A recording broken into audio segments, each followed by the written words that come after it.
Good morning, everybody. I just had a quick word for you guys this morning as I've woken up and began to pray for the day. Um, I just want to encourage you that if you are in a situation where you have to make a very tough decision and it feels like the walls are closing in and you feel like you're running out of time and you don't know what to do, I know how scary that could be and how frustrating it can be to not know which way to go, especially when your ultimate goal is to do God's will.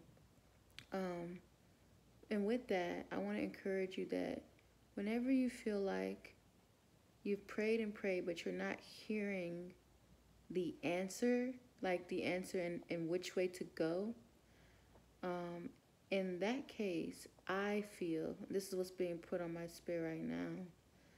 I feel that that means that God wants you to wait, and we hate waiting. We're like, oh my gosh, no, I need to know now because I have to plan. I have to get things together. I have to figure this out. But I feel like God wants us to wait and God wants us to trust His promises. And so when you begin to feel this way, go back into the Word and look at His promises. And just when you begin to pray, you don't need to remind him, but it's just good to remind him and say these things out loud, just so you remember that God said this or He said that.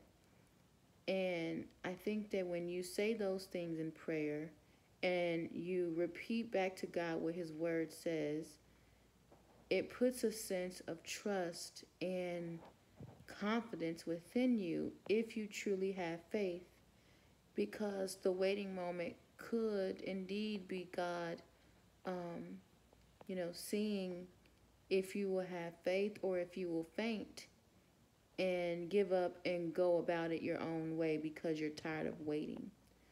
Because you know that sometimes when we are in our waiting season and we really want to make a decision, we will make a decision in haste and not truly wait for God's answer.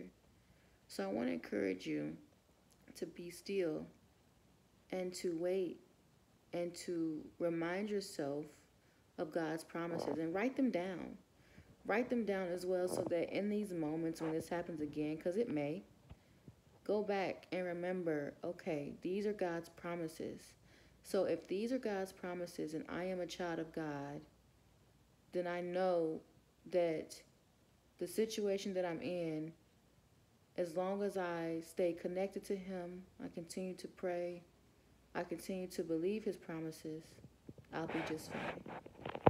So that's all I have for you guys. Thank you for tuning in, and I will talk to you again.